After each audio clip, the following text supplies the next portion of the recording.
Why smart people self-sabotage. Episode 2. Your brain is allergic to success. The fear of thriving. What if the thing standing between you and the life you want isn't failure? What if it's success? What if some part of you, deeper than logic, deeper than intention, is genuinely, neurologically afraid of what winning would mean? Not afraid of trying, not afraid of working hard, afraid of actually arriving, afraid of what it would mean about you, for you, and to the people around you if you fully became who you're capable of being.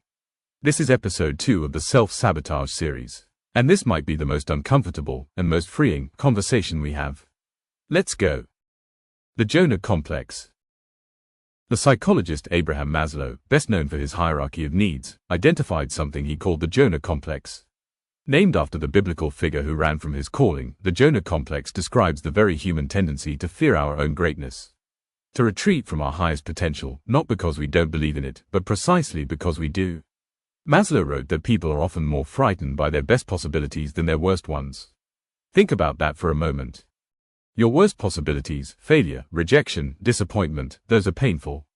But they're familiar, you've survived them before, you know what they feel like. But your best possibilities, a life of genuine impact, visibility, financial freedom, deep purpose, that's unfamiliar territory, and the brain treats unfamiliar territory with the same caution it reserves for danger. Thriving to a nervous system calibrated for struggle can feel like a threat. Why success feels dangerous. There are 4 specific reasons your brain may be treating success as unsafe. Reason 1, the loyalty tax.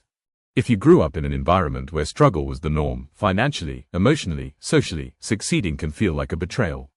Like you're leaving your family's story behind. Like your success makes their struggle more visible. This is especially common in first-generation achievers. The guilt isn't imagined, it's a real neurological response, your attachment system pulling you back toward the group you were bonded to. Reason 2, visibility means vulnerability. Success means being seen, and for people whose early experiences taught them that being seen was dangerous, being criticized, ridiculed, punished for standing out, visibility itself becomes threatening. The nervous system learned, small is safe, seen is dangerous. Reason 3, raised expectations. Here's the trap, if you succeed once, people expect you to keep succeeding. If you rise to a new level, the new level becomes the baseline. Your brain calculates, if I never fully succeed, I never have to sustain that success. Staying below your potential feels like protection against future disappointment. Reason 4, identity incompatibility. We covered this in episode 1, but it deserves deeper attention here. If success is incompatible with your self-concept, with the story you've been telling about who you are, your brain will reject it the way a body rejects a foreign organ. Not because success is bad, because it doesn't match the existing template. Part 3, the neuroscience of upper limiting. The author Gay Hendricks introduced a concept called the upper limit problem, the idea that we each have an internal thermostat set for a certain level of success, love, and happiness. When we exceed that level, we unconsciously do something to bring ourselves back down. The neuroscience behind this is rooted in stress inoculation and set points.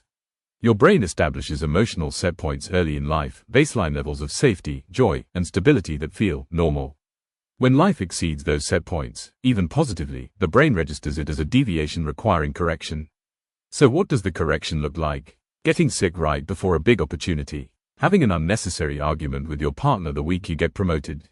Suddenly catastrophizing when things are going well, convincing yourself it's too good to be true and waiting for the other shoe to drop.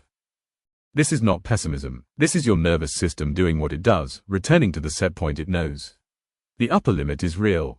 And raising it requires something very specific, tolerating positive intensity. Most people have trained their nervous systems to tolerate pain far better than they've trained them to tolerate joy, momentum, and success. The work is to practice staying in the good, to keep your window open longer each time something goes right, until the new level becomes the new normal. Part 4, the permission structure. Here is something profound and practical. A significant driver of the fear of thriving is the absence of internal permission. Not skill, not opportunity, permission. Many people are unconsciously waiting for someone to tell them it's okay to be great. Okay to earn more, okay to take up more space, okay to want what they want and pursue it without apology.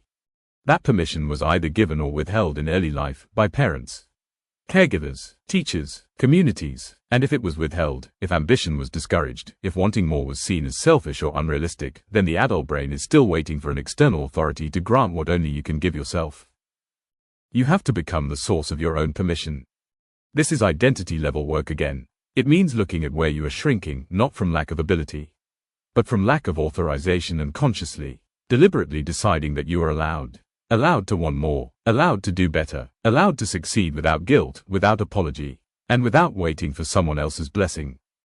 The fear of thriving is one of the most quietly devastating forces in human potential, because it masquerades as humility, as being realistic, as not wanting to get too big for your boots. But it's not humility. It's a nervous system protecting an old identity from an upgrade it hasn't yet authorized. In episode 3, we're going to talk about the most addictive form of self-sabotage. The one that feels the most like virtue, and why the stories you tell yourself are either the cage or the key. Stay with this. Let it sit. Ask yourself honestly, where am I holding myself below a ceiling I built? That question alone can change everything. Do not forget to subscribe. See you in episode 3.